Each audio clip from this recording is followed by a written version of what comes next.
Welcome to a football show, Thursday edition. Hope everybody had a wonderful and amazing Thanksgiving out there. That is Nick Suss of the Tennessee, and I am Braden Gall. We are brought to you by Sinkers Beverages. Lots of stuff to get to today on the show. Good morning, Nick. How are you? I'm good. I only heard like a third of the theme song, because my computer was glitching. So I'm hoping that I'm back to speed and that we're on time together. That'd be nice. Super. That would be great. No, we're good. Show. We're good.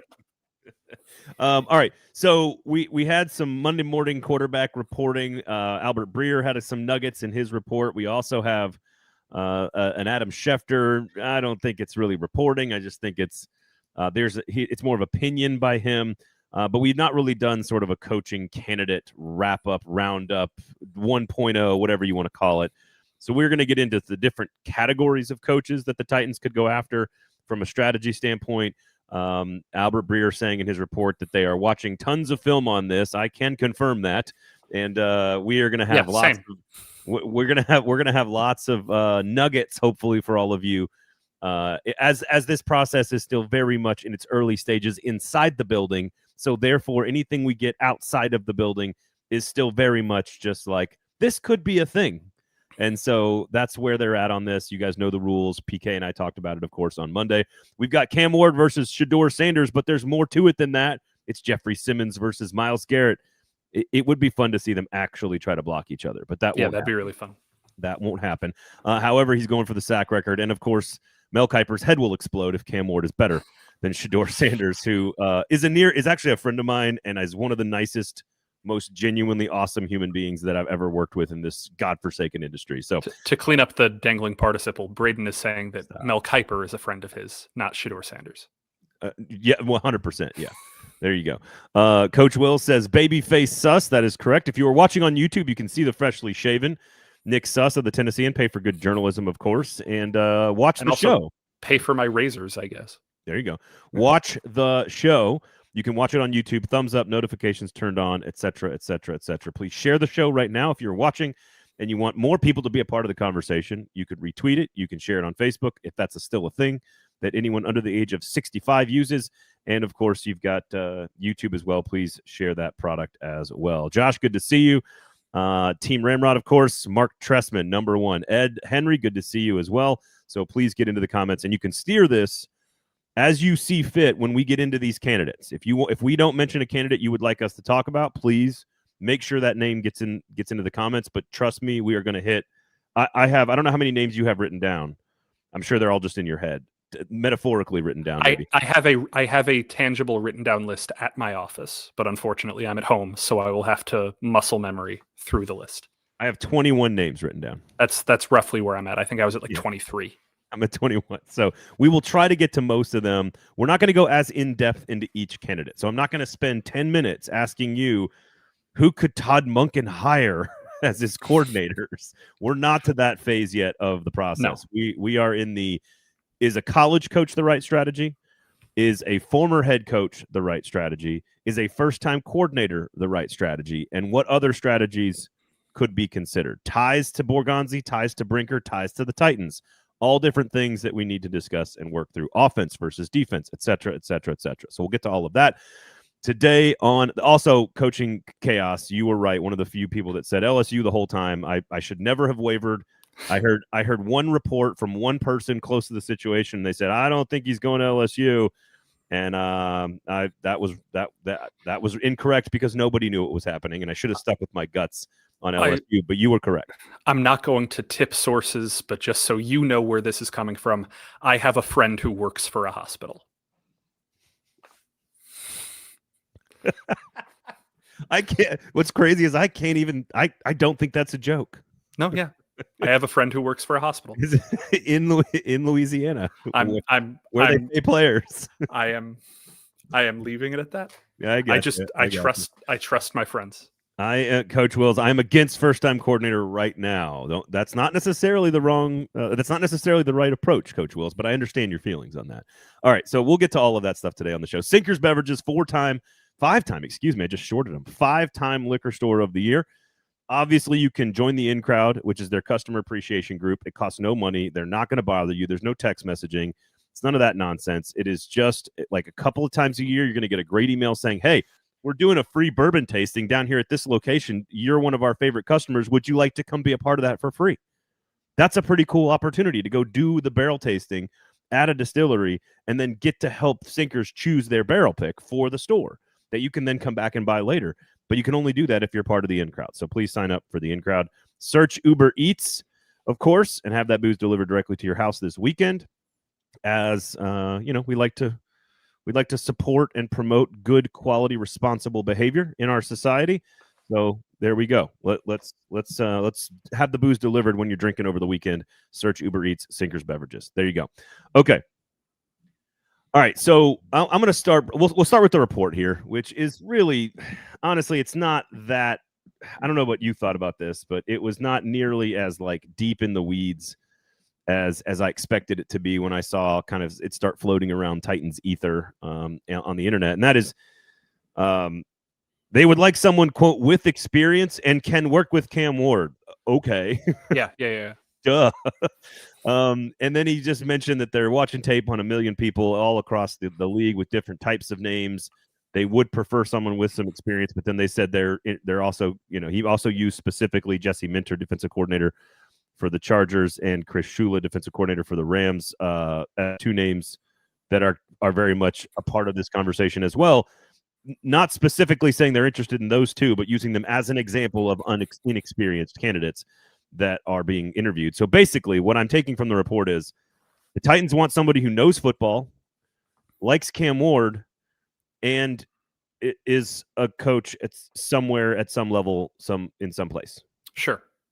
Which are good base qualifiers. Yeah, they shouldn't hire like a agrarian sciences professor from Liberty University or something. They should probably hire a football coach. Yeah. So I'm glad that those are the base qualifications. But no, we can get into what we think the top qualifications are going to be, what we think the main traits are going to be. I've done some reporting on this. I know you've done some reporting on this. I'm sure everybody's heard some reporting on this. But this will be the best. This will be the best one. I hope so. The fundamental truth is that Mike Borgonzi and Chad Brinker believe that they know the NFL and that they know football and that they know people in the league. And they are going to continue evaluating candidates based on their blueprint for what success looks like. So everything that you guys listening in the comments and all of this know about what Mike Borgonzi and what Chad Brinker like, do not lose sight of that being the top priority. We can talk about everything else. We can talk about all the flash.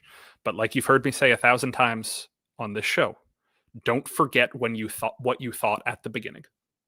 Don't get dazzled by new reports. Don't get dazzled by late reports. The most likely situation is that the thing you thought the day Brian Callahan got fired is the closest to the truth. So can I ask you what that was for you? No, not based on reporting, but based on like the second you, because I was in Spain when I found out, and there was one name that popped into my head first and foremost. So I want to know what yours was. My first instinct was they are going to hire somebody who's done this before. Okay. I didn't have a specific name. I think McCarthy and Saleh and Flores and all these guys were rattling through my brain as I was trying to write stories on a plane. But the first instinct was somebody who's done this before.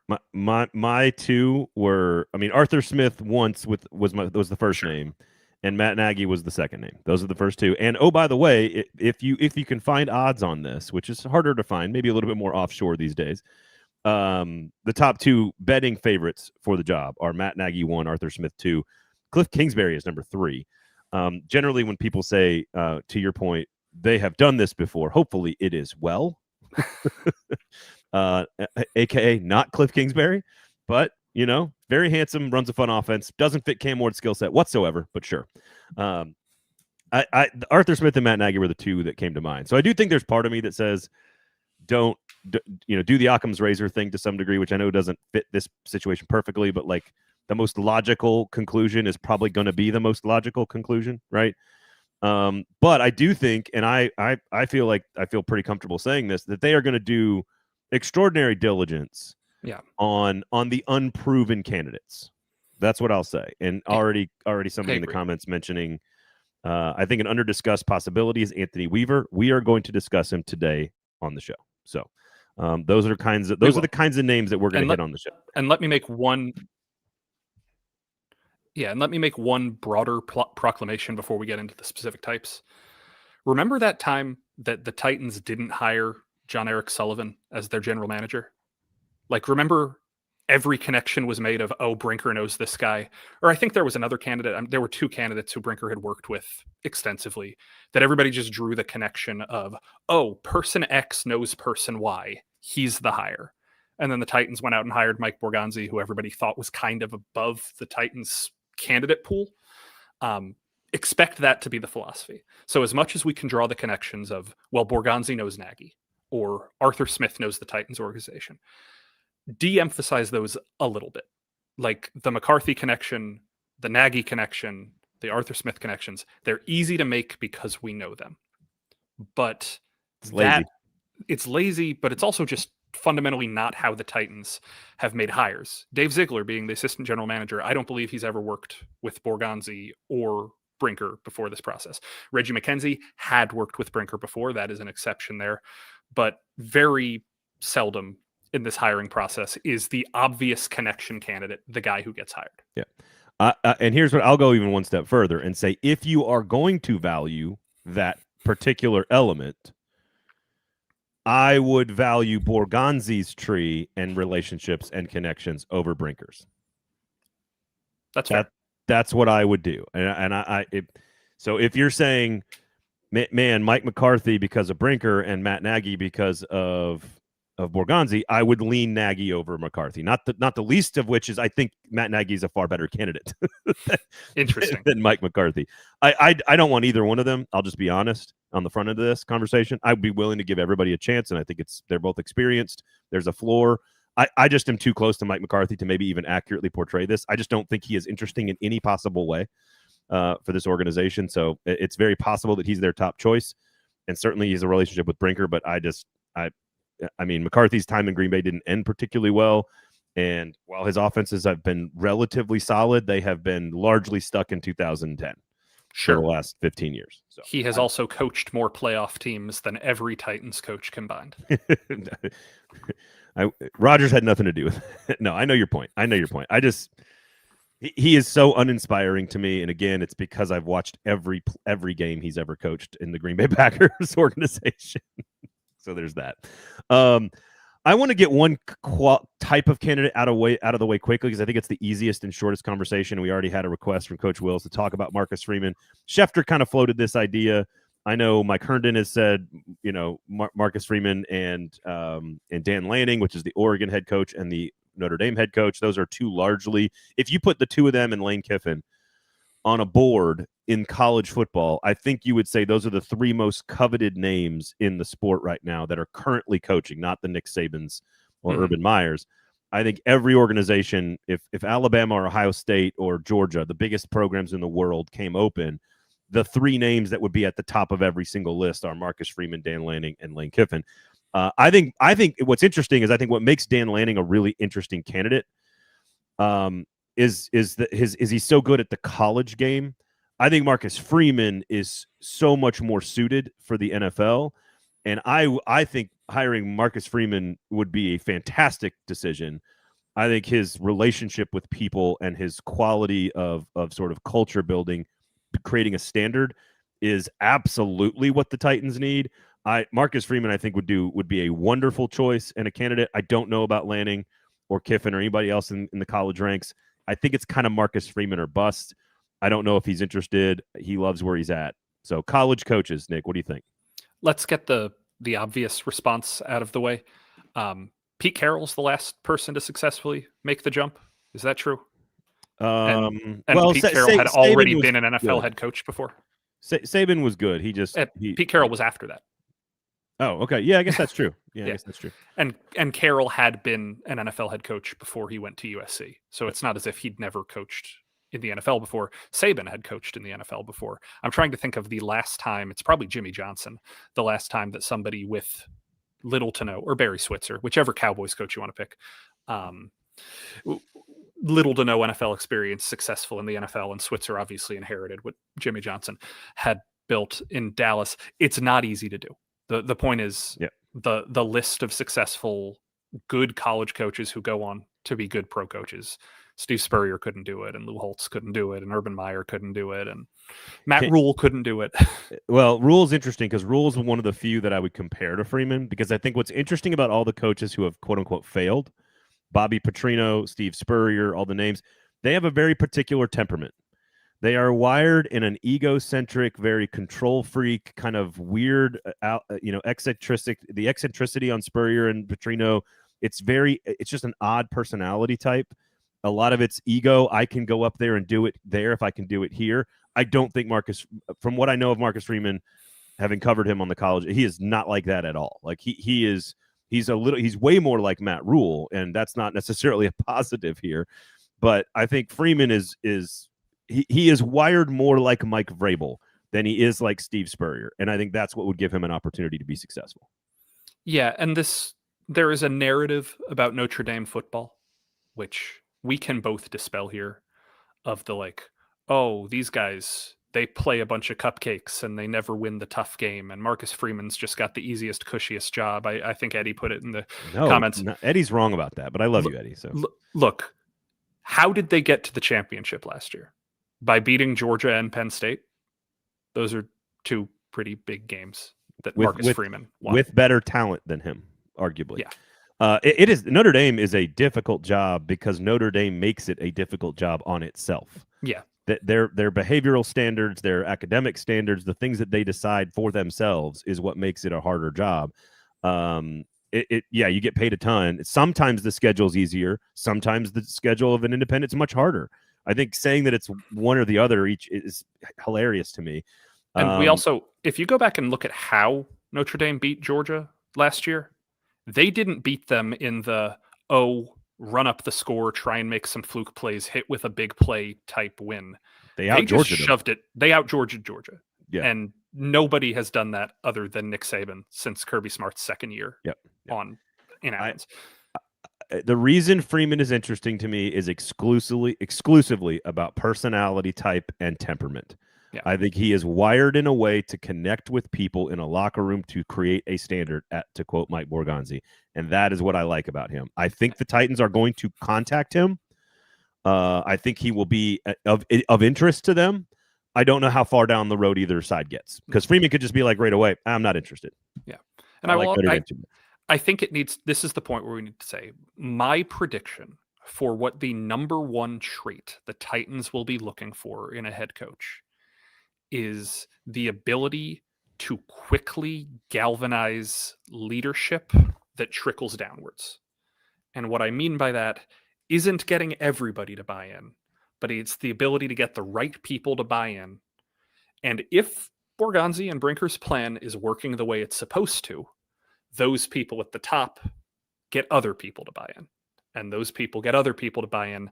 And there is a respect because you are drafting and signing the right type of player who is quick to respond to culture. Marcus Freeman and Dan Lanning are both culture coaches. There is nothing that either of them do that you would consider schematic mastermind. And when we start talking about coordinators, we will talk about the difference between an X's and O's coach versus a leadership coach. Yep. It's not offense versus defense. It's not young versus old. It is purely, do you bring something to the table because your ideas about football are so much more advanced than other people that you're always going to be ahead of the curve? A la Lane Kiffin. Yeah. Or do you get players to do what you need them to do so effectively that it doesn't matter that you're not ahead of the curve? I think the Titans will be targeting the latter. I agree. And that is why Dan Lanning and Marcus Freeman have to be discussed, even if I think Dan Lanning is an automatic no and Marcus Freeman is a likely no. It's why I think some of the top choices that will eventually become the top choices are defensive coordinators that no one's talking about right now. Sure. Agreed. So I want to leave that out there. Yeah. All right. So the former head coaching angle is really interesting to me. By the way, Eddie says, if you expect me to be nice at Notre Dame right now, I will not.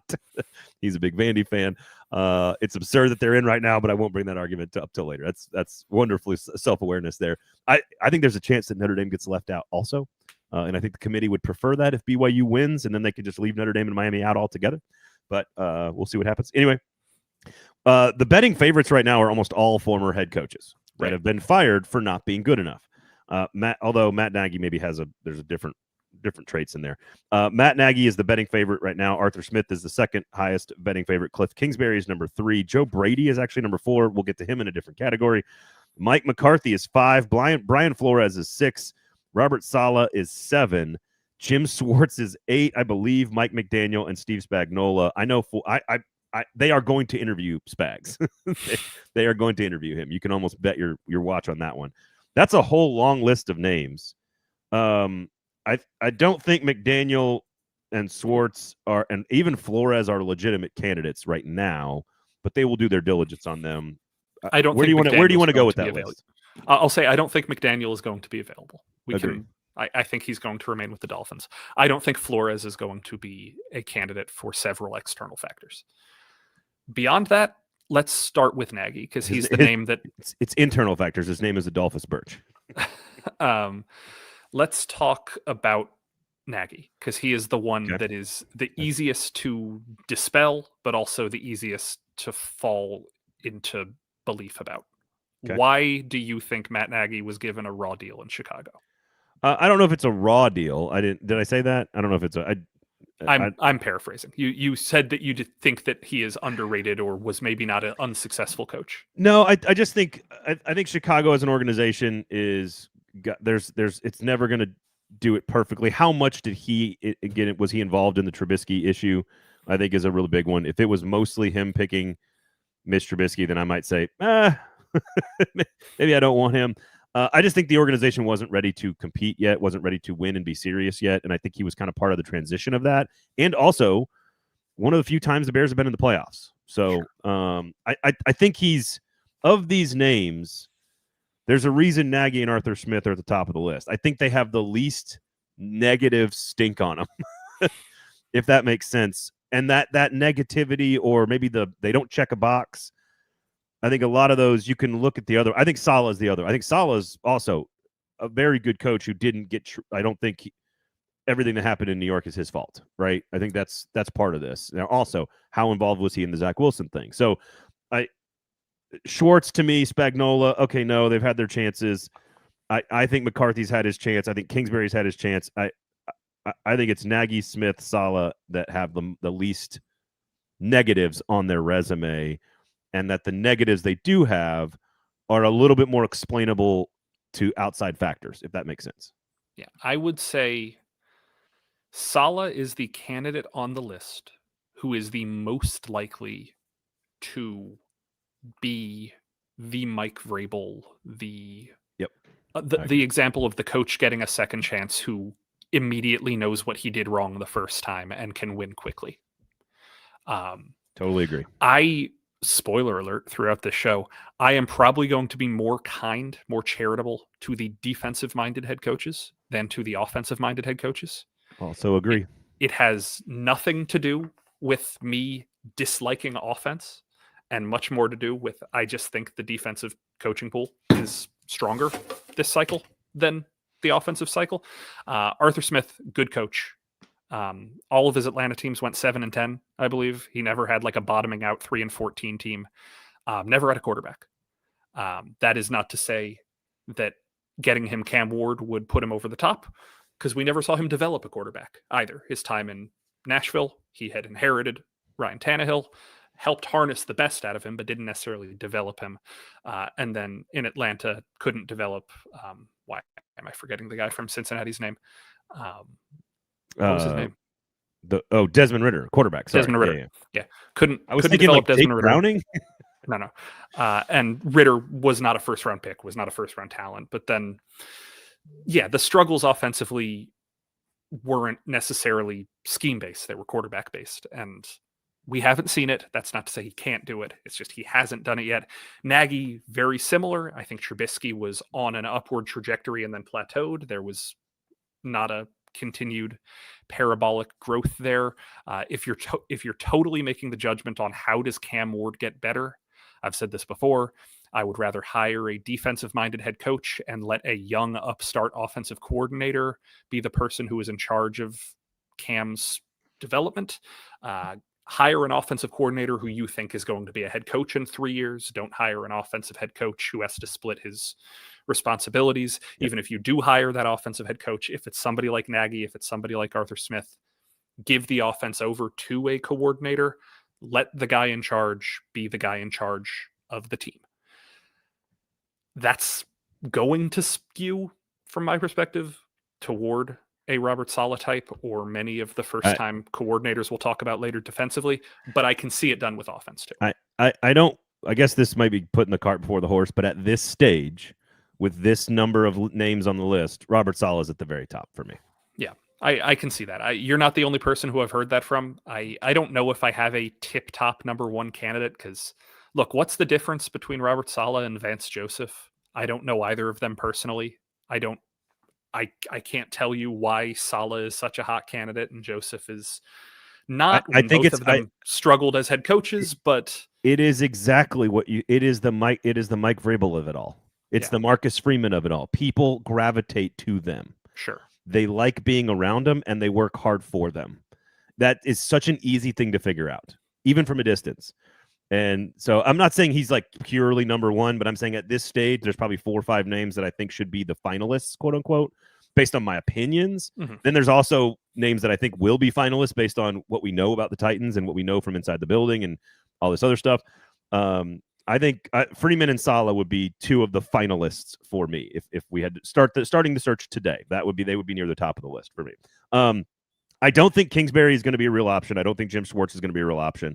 I don't think Brian Flores is going to be a real option. I agree with you on McDaniel. I do think Spagnuolo will be an option. I don't agree with that, but I think he will be an option. I think you're right. I think Nagy and McCarthy and Smith will all be options, and we'll get formal interviews potentially. We'll see. I don't love any of that. If you had to pick an offensive guy, who do you like the most? McCarthy, because Eddie says Kingsbury is intriguing. Let me go back here. Kingsbury is intriguing. Kyler played his best ball under him. Frankly, considering all the stuff on Kyler, I put less blame on Kingsbury for that mess. Problem is he failed as a college coach at his alma mater, and he wasn't all that great in Arizona. He has been great with a generational talent at quarterback and a great stable organization and a great set of draft classes around Jaden Daniels.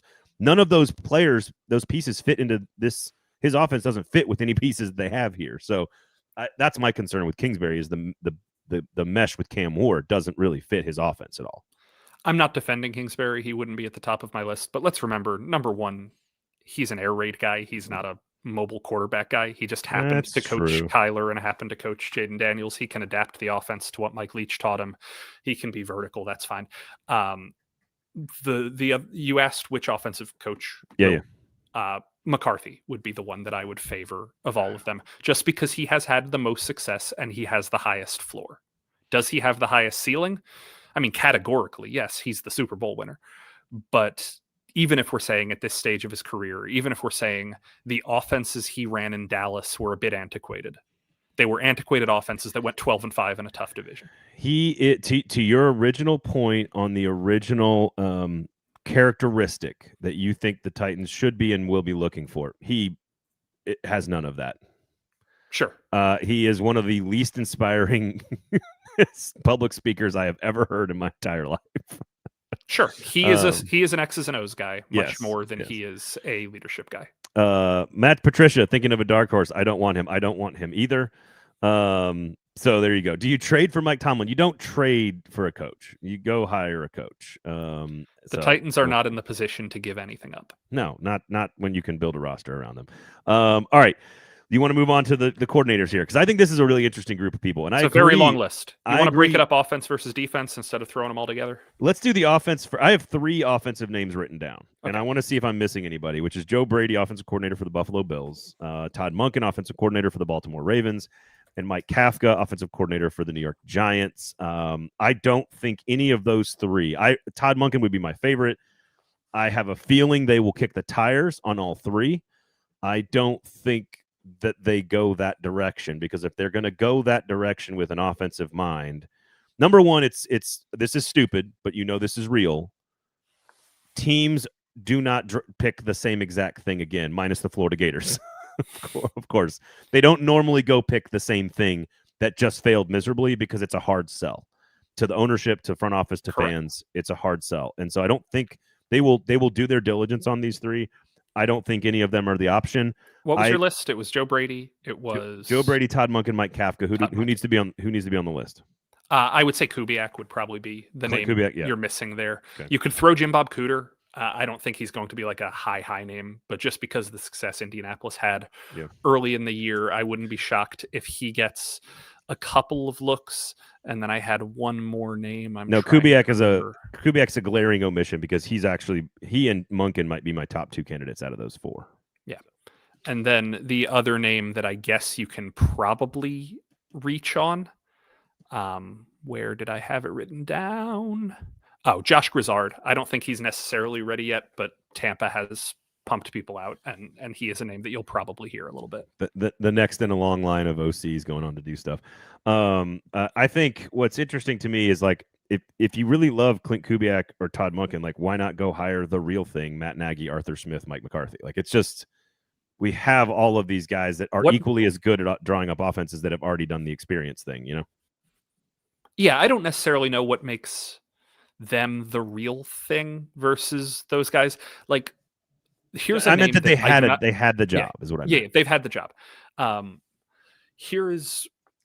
throwing this name out there not as a candidate, but as a cautionary tale. You got somebody like Greg Roman, who has been an offensive coordinator in the NFL for the better part of 20 years, who has worked with a lot of very successful head coaches, a lot of very successful teams in San Francisco and Baltimore, and now with the Chargers. There are offensive coaches who have been around a lot of good offensive football who just never get these jobs. I don't necessarily know if Todd Monken will graduate from that group. I like Todd Monken. I really like the way that he has won championships with a Stetson Bennett type quarterback and then came to the NFL and had a lot of success with a Lamar Jackson type quarterback. I like that adaptability. I like the fact that he has head coaching experience, albeit in college, at the lower levels of college. We'll talk about that a little bit later with a defensive candidate. I like these things. I like these qualities. I don't necessarily know if he ever graduates to getting that head coaching job. The offensive-minded head coaching candidates who usually get these jobs are guys like Clint Kubiak, are guys like Jim Bob Cooter. And those guys fit my criteria, which is they're not coaching Patrick Mahomes. They're not coaching Josh Allen. They're not coaching Lamar Jackson. Go hire a guy who is having success in spite of his quarterback, not because of his quarterback. And that will be my hang up on Nagy, and that will be my hang up on Joe Brady, and all of these candidates we're talking about. If you coach the guy who is too good to be bad, I don't necessarily trust that you are going to translate to the next job. Do you know who immediately comes to mind when you talk about the guy who's around the offenses that are great all the time and almost never really graduates to getting the head coaching job? Who's that? Brian Callahan. Like he just broke through the glass ceiling, apparently. I agree. I like Monken a lot because I love his system, and I think he's got a really cool coaching tree that would be really fun to watch. I don't think he's a good fit for Tennessee. I agree with you on Kubiak there. You know who's never really had a good quarterback to coach at any stop? Who's that? Arthur Smith. Sure. Although I guess Rodgers is pretty good this year, I suppose. Although he's like his entire body is falling apart. All right, let's get to the defensive names. So Jesse Minter for the Chargers has many more years of being a coordinator and calling plays than people realize. He's done it a lot of different places in college at different levels, and now, of course, the last couple of years for the Chargers, they're pretty good. Chris Shula for the Rams, they are arguably the best team in the league right now, both on offense and defense. I'm going to throw in a couple of other names just to make sure we add them to the list because I would like to be the first person to mention Aiden Dirty's name, the defensive coordinator for, if I said that correctly, for the Seattle Seahawks. He strikes me as more of a leadership, culture, set a tone, create a standard guy than like the McDonald defensive wizardry schematic guy. But he's learning at the feet there. You guys have mentioned Anthony Weaver. I think he will be a candidate as well. Defensive coordinator for the Miami Dolphins. I don't love that nearly as much. And I'll put Kelvin Shepard in there as well.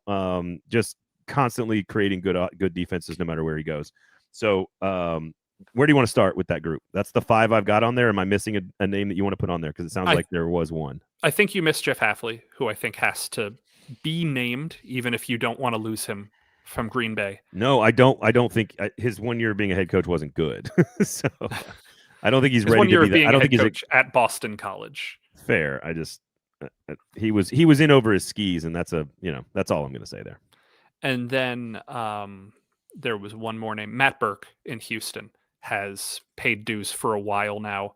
This is a guy that coached in Philly, coached under Saleh, I believe, with the Jets. Maybe that was a different experience there. He's been a defensive coordinator in Miami. He's been in a lot of places. He has worked his way through, and now he's coordinating a defense that I really like watching. How much is DeMeco Ryans? How much is him? Yep. Again, we have to parse through that. Don't just hire the guy whose team is good. But I would like to hear, how much is elite talent at corner and pass rusher? Yeah. I would like to hear how the team that is doing the thing in your division that is constantly beating you, I would like to hear how they're doing that.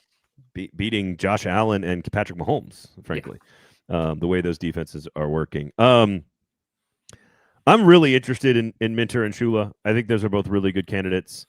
There's a part of me that thinks that they're too good for the Titans. Does that make sense? I mean, that's not fair to the Titans. And this is not trying to suck up to anybody.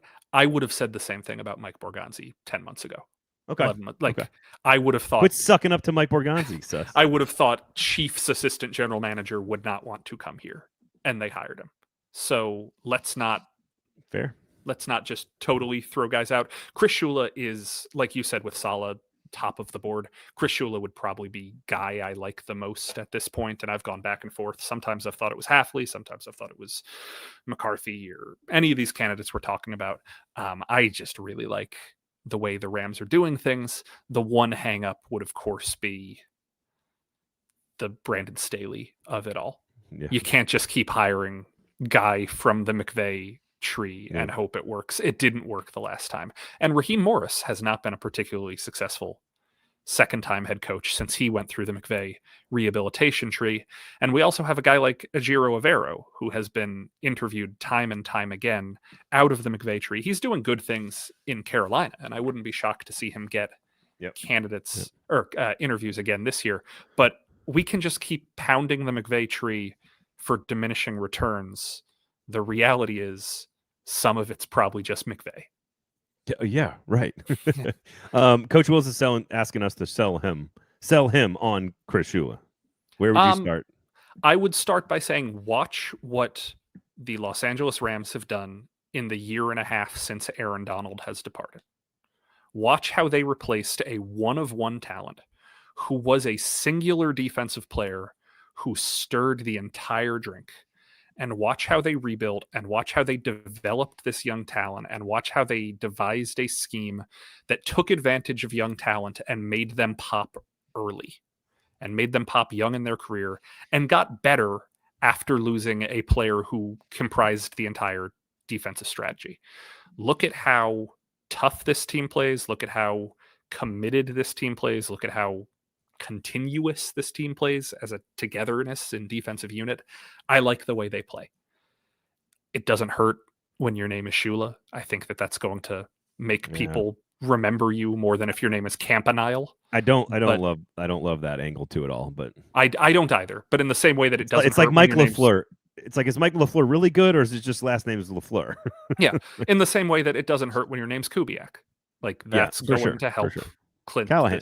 Yeah. That's going to help. But I think that the other stuff is more important. One of the things I agree with you on the development, if you take Donald away and then you look at how quickly they've rebuilt the front seven in particular, is very impressive. I mean, they're the best team maybe in the league right now. I think it's interesting that he was in charge of both some part of the offense and some part of the defense at the same time. I think that's really interesting to me, that you were the passing game coordinator under Sean McVay on a very, very good team for the Rams, and also the defensive backs coach as well. Like, you're sort of playing both sides of the chessboard at the same time, and learning from McVay on both sides of the ball there is really interesting to me. I don't know why. I find that to be very interesting. If you're giving a guy that responsibility, you see more than just good defensive line coach or good linebackers coach or good, you know what I'm saying? Like, you see more than that with a player, or with a coach. And I find that to be very interesting. And the one thing that might throw people off, just a funny little coincidence. Do you happen to know what his first NFL job was, Chris Shula? I have it right here. Chargers, correct? What years? It says 15 and 16 right here. Who was the head coach? Oh, would that have been? I don't know. Who was the Mike head coach? McCoy. Oh God. Never mind. I don't want him. Mike McCoy's coaching tree is sneaky incredible. If you look at coaches that have coached for those teams, it includes Nick Sirianni. It includes what's his face in Indianapolis. Again, it sounds exactly like Nick Sirianni. Shane Steichen. Shane Steichen. I think Jonathan Gannon was on those staffs as well. There were just some like dudes on that staff. Strangely great coaching tree. Ken Wisenhunt was also on. Frank Reich was on those staffs. There were just a lot of NFL head coaches on those staffs. Yep. Strange, but yeah. I would say that Shula is a candidate I like. I don't like Minter as much, but he's called plays a long time. At high levels, both for the NFL, and he has NFL experience before going back and forth from college. But he was also a defensive coordinator for, I think, it's four different places, some lower level stuff like Indiana State, and then with a national championship resume for Michigan. The Harbaugh stuff, I think being tied to Michigan's Harbaugh scandal stuff means nothing in the NFL. To me, it maybe you knock down his numbers, his defense is a half a notch or something, but like at the end of the day, those were extraordinarily talented teams that realized their potential and won a national championship for the first time outright for Michigan in over half a century. So I do want to. People are like, "Oh, it's Michigan, you can win there." It's like, no, they haven't won an outright national championship since like the 40s. So just that was quite an accomplishment for Harbaugh / Minter and that coaching staff. But I like Shula more. Can I also clean up one thing about your strange dismissal of Jeff Hafley? Okay, go ahead. 4 years at Boston College, not just one. 6-5, 6-6, 3-9, 7-6. So that is 3 bowl eligible seasons at Boston College. His first year at Boston College was 2020. So his first season was the COVID year when they had to play an essentially all ACC schedule. I think of the 12 games they played, 11 were against ACC opponents. And they won 6 games that year in year 1. Yeah, they did not ever like get much better, but 3 straight bowl seasons at a really tough job when he had already worked in the NFL for years as a defensive backs coach and coordinated a really good Ohio State defense for a couple of years. I don't think you are necessarily selling hard enough what his resume is. That does not mean he should be hired, but it is not as simple as he had a bad year at Boston College. No, of course not. And I don't, what it is I don't think like there's a gravitas and leadership quality that we're looking for. And I'm not sure. Now he had it enough to get hired as a head coach. So maybe I'm underselling that part of it, but that's the thing I think the players in Green Bay really like him. And that's a huge positive. I think he is a genuinely likable person, but I don't like, he strikes me more as a McCarthy type than a Robert Saleh type. Sure. Where you take people and you make them 22% better or whatever the number is. I don't know. So fair. I think he's absolutely a candidate, and I think he's probably higher up the list than I would like to see him, both as an analyst covering the Titans and as a Packers fan, both. We can also dismiss the idea of him being a Brinker guy. They did not overlap in Green Bay, for those curious. They did not. Anthony Weaver is not nearly as interesting to me as I think he is inside the building. He is not. I think you could do worse, but if you're telling me I've got 5 or 6 unproven defensive coordinators, Winter, Shula, Weaver, I think I love the whole Vrabel of the Kelvin Shepherd side of this stuff. I like the way he interacts with his players. I think that all the stories about how he has built relationships and kind of helped. Like I think I'm very intrigued by Kelvin Shepherd. And then the first, I don't know, Tennessee Titans become first ever NFL franchise to hire a British-born coach. I don't know. Could be a lot of fun. We got a Brit coaching the Titans and a Soviet expat coaching the Auburn Tigers. What a time to be alive. I love that a Russian immigrant is the Auburn head football coach named Alexei. It's spectacular. It's so good. All right, let's go Weaver, Shepherd, and is it Durday? Is that right? Am I saying that right? I've always just said Durd. Okay. I have only read it. I have not heard it out loud. Shepherd is an interesting one. Not necessarily the most experienced coach yet. He does not have the longest track record of these guys. I think it's also important to remember that when you are hiring a defensive-minded head coach, it is harder to look at the stats than an offensive-minded head coach. When the Titans hired Mike Vrabel, I believe the Texans had the 32nd ranked defense in the NFL the previous year, which was his only year of coordinating experience. And that had absolutely no bearing on the success of the Titans or the Titans defense moving forward. Aaron Glenn's defenses in Detroit were not particularly successful statistically, yet he was a top candidate for 2 years before accepting the job in New York. Kelvin Shepard is going to be this year's equivalent of that. The numbers necessarily are not going to be as eye-popping as what Matt Burke has in Houston or what Chris Shula has in LA or any of these top defenses, Minter in LA as well, even. I think that it's a leadership quality. It's a can the guys rally around you. My one knock on Shepard will be the lack of experience. How long has he been coaching? 7 years, 8 years? Let me double check. But I mean, again, Vrabel was a DC for 2 years, I think, or 1.5 maybe. They also churn players in Buffalo, right? They're just churning. They're better defensive players. They just let them go. I mean, outside of like Ed Oliver, they just sort of like churn players, and he's had to kind of constantly rebuild and stuff. So I agree, and experience is a major factor here. I totally agree. Same thing with Durd as well. Aiden Durd as well. So I believe Kelvin Shepard's first year as an NFL coach was 2021. Like, yeah, he was playing football recently. Yeah, he really has not been in the coaching ranks all that long. Yeah, and DeMeco Ryans hadn't been in the coaching ranks all that long before the Texans hired him. Gerard Mayo hadn't been in the coaching ranks all that long before the Patriots hired him. The defensive accelerator is different. Yeah. But I would say that'll be the one thing that when we've talked so much about the value of experience, hiring a guy who is a 1-year coordinator who's been a coach for 5 years is going to be a tough sell. All right. We've already gone way longer than I expected on this, but I think we've given everybody a pretty good primer on the first round Titans coaching search 1.0 kind of deal in terms of our conversations here. We'll find out obviously much later after the season's over when they start to interview people and make formal requests. If you had to put a top 3 to 5 together of your favorite names, not names that you are hearing they're actually interested in, your favorite names for the job, just off the top of your head, I'm not holding you to it. It's just right now. We'll move on and evolve and adapt and change as it goes along. Do you have any names that, like, I think we've already kind of talked about them, but I just want you to kind of give me your official list here. Kubiak, Saleh, Shula, Hafley. Kubiak, Saleh, Shula, and Hafley. Those are the names that I am most interested in personally. And Freeman would be your top college candidate? Correct. I have Robert Saleh as my top former head coach candidate. I would have Marcus Freeman as my top college candidate. I would have Chris Shula as my top defensive coordinator, unproven first-timer. I would have Kubiak as my number 1 offensive. And I think I would put I might put Aiden Durd in there as my number 5 candidate. But just going to throw him in there. So okay. All right. What else? How about you? Let's go to Sinkers Beverages, and then we'll go to Cam Ward-Shedeur Sanders and Myles Garrett. Quickly, Sinkers Beverages, just support them, please. They are a fantastic local business that keeps this show and a lot of shows on this network free for all of you. So please go support them. You can have the booze delivered to your house if you search Uber Eats for Sinkers. You can join the in-crowd. You can sign up for all kinds of cool like giveaways and access to allocations and maybe some cool events. They do all kinds of barrel picks for tequila as well. They've got a walk-in beer fridge that won an award. They're literally doing everything a liquor store could possibly do to serve you, the community of Nashville. So please go support Sinkers Beverages.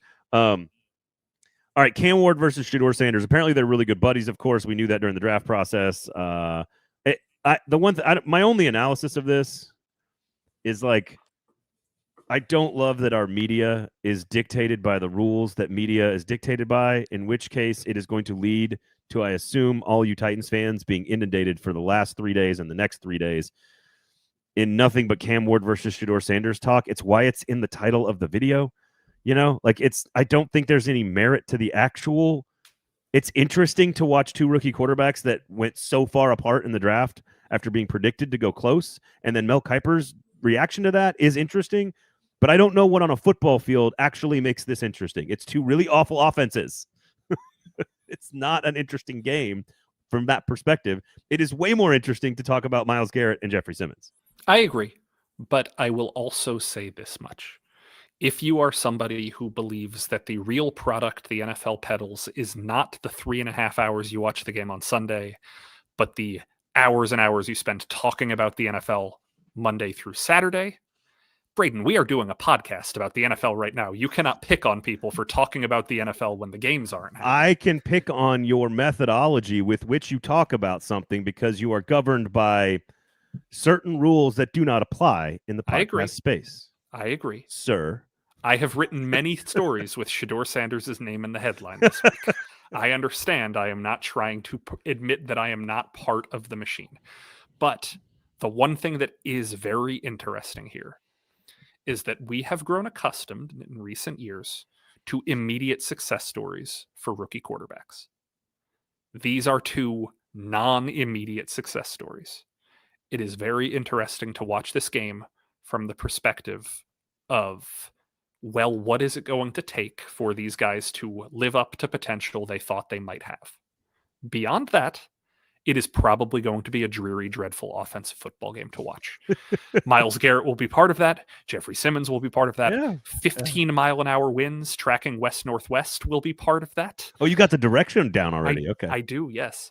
I'm going to be northwest is like opposite of the direction of the land. West-northwest. Yeah, that's opposite of the direction of the land that runs up the side to Lake Erie there. So, but the stadium is no. I dated a woman. Anyway, continue. It's a crazy area of the country, by the way. I like Cleveland. It's fine. I like Cleveland. People are wild in Ohio. I'm just saying. Mind this game for any morsel of interest you can find. There you go from Jason. I love adversity, says Coach Wills. I thought the NFL's main product was selling food. Well done. Ed Henry says the over-under is 33. That's not real, is it? It is. It's like 33.5 last I saw. God, that's pathetic. Man, that's really, really bad. Coach Will says, I agree, Jeff versus Myles. So Myles Garrett, there's an Ohio State fan in the comments. Look, it's the best parties I've ever been to. And one of the craziest people I've ever dated in my life. It's a lot of fun, but I think Ohio's a young man's game is what I'm getting at. My dear childhood best friend Troy lived with me for a year in Baton Rouge and then moved directly from Baton Rouge to Columbus. Oh my God. So I got to hear the comparison points from him of what living on a Saturday in Baton Rouge compared to a Saturday in Columbus was like. And he was like, I can't go outside. I cannot. I can't do it. It's bad. And I'm like, bad in a good way? He's like, yeah, bad in a really good way. Yeah, exactly. Oh my God. Ohio, great parties in Ohio, man. Great parties. I am so impressed by what you guys, you love your football. I'm really impressed. Yes, that's exactly right. Okay. Myles Garrett is what? He's got 19. He needs 4 more to get to the record. He's got 19 and a half. He's got 19. He needs 3.5 to get to the record. Well, 20 technically. So here's what I was going to ask you, because PK poo-pooed this. It is a stat that you could very easily, with NFL Film's help, go back and get all the numbers before the actual sack was. So the unofficial sack record is 23 by some guy named like Al Baker in the 70s for the Lions. The real modern sack record, I believe, is Michael Strahan and TJ Watt at 22 and a half. 22 and a half. Would you like to see the NFL go back and get all the stats? I feel like this is one of those few records where you actually could go back and you could take sacks all the way back to the merger, maybe in 1970 or even earlier before that. I feel like. I mean, this is going to be shocking for me being a stat guy at all, but I don't care. Like, come on, just tell me what the record is. I don't care. It seems like there's. I mean, I'm an Al Baker stan. I'm kind of. I think he's getting slighted by the history books. Nick, 23 sacks is impressive. You know. Yeah, 23 versus 22 and a half. I think Myles Garrett's going to get 25 this year. I think it will be a moot point. Will he be getting most of those this weekend? No. But I don't think that has as much to do with the Titans as it does the Titans' inability to throw into 15-mile-an-hour winds. Yeah. It's going to be tougher to throw the ball for both of these teams. I don't think either team will build a definitive enough lead that it will turn into a passing game for one team. I don't think that this is going to be a game where there's going to be enough deep drop-back passing for either team to get to the quarterback all that often. Cam Ward does like to extend 7-step drops into like 9 and 10 and 12-step drops, though. He does like to do that after the pocket's clean. He's got his 5 or 7 stepper, and then he just keeps going. So that's a Cam Ward concern. Here's an interesting side note to all of this with the Myles Garrett attacking Cam Ward offensive line conversation. We will have a James Foster, J.C. Latham video up today, this afternoon. It will be a complete breakdown of J.C. Latham as over the last couple of weeks. And his theory is that all of the internet and Twitter and everybody reacting the way they are to like one really awful rep in front of Tajay Spears, that everyone is overreacting. James Foster's film study tells us that everyone is overreacting to the J.C. Latham struggle, the singular play or the false starts, which are issues, but that the vast majority of his reps, when given opportunity to go one-on-one with somebody, that he's doing all right. So not as good as number 7 overall pick, not as good as maybe Titans fans want, but the reaction to like throw him on the trash heap is a massive overreaction, that he is not the problem on the offensive line, that the other tackle is a bigger problem on the offensive line, that the right guard is a bigger problem on the offensive line, and that the center is a bigger problem on the offensive line. So it is okay for somebody to be a disappointment without somebody being a bust. It is okay for somebody to be not as good as you thought he would be without somebody being a complete and utter failure. Right. He has 2 years before the Titans have to extend him. We'll see what happens. Are you suggesting that life is not as black and white as the internet makes it out to be? No, I'm just saying it. Not a suggestion. It's not that black and white, you guys. In the same way that, like, let me put it this way. The whole world is gray. Let me put it this way. Do you know who, if we're just using just pure grade rubric, do you know who the worst Titan last week was? It was Kevin Winston. Yeah, he was pretty bad. Who everybody came out of that game like, oh, top 3 player on the Titans defense. He was completely atrocious in coverage. And I don't know if he was the worst player. I'm not just going to be guy who spits PFF grades, but like what you feel in the moment isn't always the truest way to describe what happens. That one J.C. Latham rep was bad. It was real bad. It was real bad. It was 1 rep.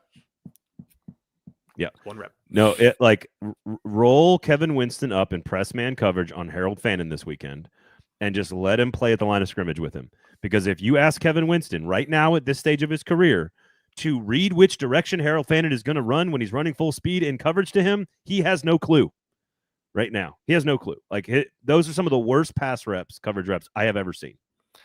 And this is the point where I will tell you, as guy who asked the question, Denard Wilson this week talked about these plays, said Kevin Winston is not the type of player who makes a mistake because he knows what to do and fails. He's the type of person who makes a mistake because he hasn't yet experienced something. Yeah. Now that he has experienced this, there is confidence within the team that he won't make the mistake again, but he has made the mistake recently, so it does have to be commented on. Yes, I am a huge Kevin Winston fan. Long term, I think he's a very talented, very interesting player that's going to be a part of the team moving forward.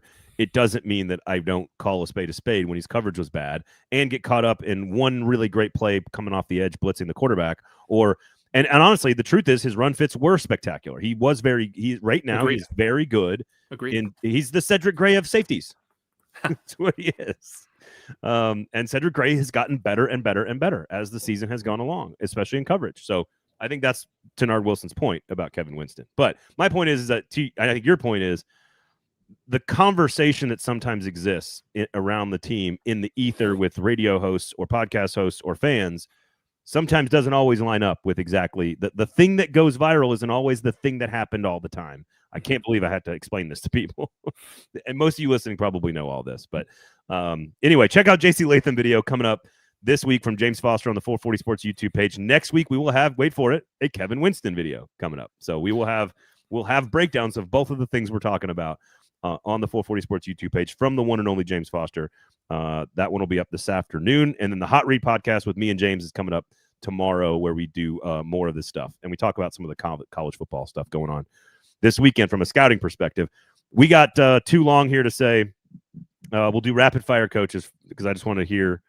I want to hear, like, I don't know what the right scale is because I don't like letter grades or number grades, but I want like feelings. Okay. I'll try and come up with some adjectives to describe.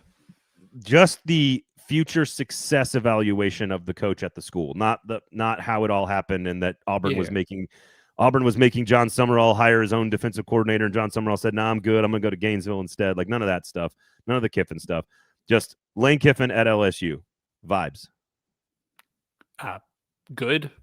I think he'll win. I don't necessarily know if it will be worth the squeeze of the juice, but I think he will win. John Summerall at Florida.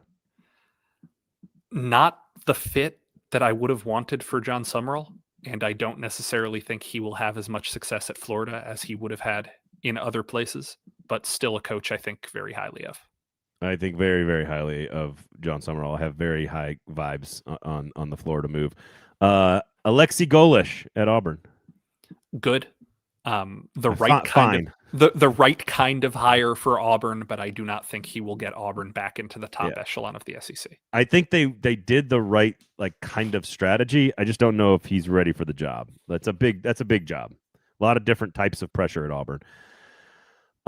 Is it a good thing, Nick? Are the vibes good when you hire a coach and all the fans of that coach's previous team are happy about it? Ryan Silverfield at Arkansas. You're talking about the Matt Patricia rule, aren't you? If every Memphis fan is like, heck yeah, man, way to go. I'm disappointed in this. I'm disappointed in this hire, not because I dislike Ryan Silverfield, who I think is a pretty solid coach. I'm disappointed in this hire because I really wanted to see Arkansas throw its money around. I agree with that. Yeah. I really wanted to see them be like, hey, Chris Peterson, do you want $20 million a year? Right. Like, I wanted to see Arkansas do something gigantic. Do you want 2% ownership of the Walmart Corporation? Yeah. Like, that is something that I would have. I've had my fingers crossed since Sam Pittman was on the hot seat that Arkansas would do something memorable. And they went and did something very unmemorable. Yeah. Yeah, it's pretty unmemorable, except for the Memphis fans who are ecstatic about it. Will Stein at Kentucky. I don't know much about him. I have heard Louisville good quarterback. things, but I don't know much about him. Louisville quarterback came up through Texas, UTSA as well, went to Oregon. Really interesting offensive schemes, power rushing attack, really versatile options, really kind of fun stuff to watch. And obviously very familiar with the state. I think they could have done a lot worse. I think it's smart for Kentucky to go offense this time and to just try something. But they also, the firing timing was interesting because Stoops basically said, hey, I'm willing to do the buyout stuff and have some negotiations, which is what led them to firing him and still paying like $37 million. But at the end of the day, they were the last one to get to market, and that was a problem. So they ended up with a coordinator who'd never been a head coach before. But they brought a guy home to the state. And the worst one of them all, who I think this school will be working, doing this exact same process in 2 years, Pete Golding, Ole Miss. I think that there is a lot of belief in Oxford that Golding has been the recruiting engine for these last 2 or 3 years, and that the talent acquisition process will not drop off. I am not endorsing that belief, but I do think there is belief of that. I think that if talent acquisition is the name of the game, they have done well to preserve that engine. I do think there is a little bit that smells like Zach Arnett.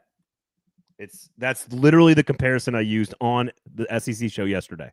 Yeah, I think there's a little bit that smells like that, but I do think in Golding Oxford is more accomplished. In Oxford, Lane is deceased. R.I.P. to my guy, a former coworker and one of the greatest of all time, Mike Leach. I was like, this feels like Zach Arnett. He's getting the job a little bit early and out of sort of stability and necessity, and that it's going to go poorly very quickly. I think there's a difference between Zach Arnett and Pete Golding, and that is that Zach Arnett might be a fully formed human. I do not know Pete Golding personally. I am not going to cast aspersions on him. I think he has a chance to succeed in year one. I am very curious what's going to happen after that. I think he is the best guy for the job to finish the playoff run. I think by the end of next season, we'll be thinking about this not being the right decision. We'll see. I think volatility is the word that comes to mind when I think of Pete Golding leading the Ole Miss Rebels.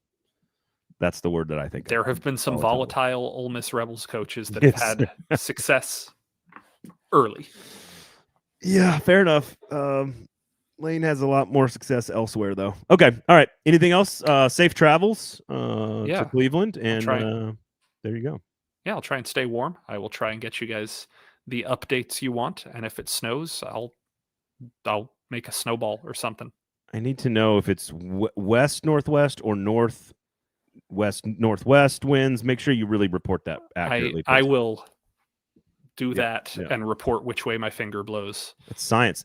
Speaking of Mike Leach, have you ever seen the Mike Leach weather report? Please, everybody out there, go watch Mike Leach Does the Weather. This is when he was the Texas Tech head coach. Speaking of you just doing this, I'm not kidding. He does the weather on like a local news station in Lubbock. This is like 2007 or 8 or something.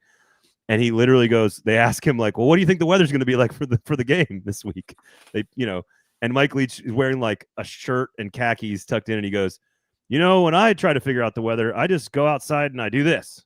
And he just has his hands up in the air, like outside, just holding his hands up. And he goes, and if my hands aren't getting wet, then it's not going to be any rain. And so we're ready to play football. And I was like, oh my God, go. It's even way better than I just did it, but go watch Mike Leach Does the Weather. And while we're talking about viral coach videos, Braden, you will be delighted in this. The other day, I got to, for the first time, show my wife, Colonel Reb is Crying, Coach O Revisited. Colonel Reb is crying. It holds up. It holds up, man. And then afterwards, I got to show her a real video of Coach O talking, and she's like, "Oh yeah, that is funny. I cannot believe great." There is a very small percentage of adult humans on this earth that know things like Colonel Reb is Crying. It might truly have been the first YouTube video I ever saw. Have you heard the? You might be too young for the Back on Top video by Alabama when they hired Nick Saban, and we're gonna be back on top. It's so bad. Bro, I remember all early days of internet message boards. I remember all of these. I remember Brookwood, Where You At? The Robert Camdici hike video. I remember all of these. I am of the era. Colonel Reb is crying. If you guys don't know what we're talking about, it is truly, go watch it. I just sang that off the top of my head. You haven't seen it in 19 years, and you remember seen it in 19 years. It's because I was a radio producer during all these early internet meme times, and we would just play the stupidest shit on the internet on Rivals Radio. We would just be like, it was me and Chris Childers, and we would just what is Orson Swindle posting on Every Day Should Be Saturday Today? We're gonna take that video and play it on the radio. If you know anything that I just said in that sentence, you're too online. You're too online. All right, Tennessean, for those of you who are online and want some really good content, Tennessean.com, pay for good journalism. Sinkers Beverages, of course, as well. Please support good local businesses. Subscribe to all the other great shows. Hot Read Podcast coming out on Friday. Myself and James Foster. He's going to have a JC Latham video today. I've got my article about scouting for the Titans in the draft on paulkarski.com. Make sure you check out Tennessean.com. I'll do that one twice. Mashville, the new podcast, the course documentary that we put out about the history of beer in Nashville, starts with an M. Mashville with an M. Please check that out. What else we got? Gold Standard Preds, Club and Country, talking soccer's off season.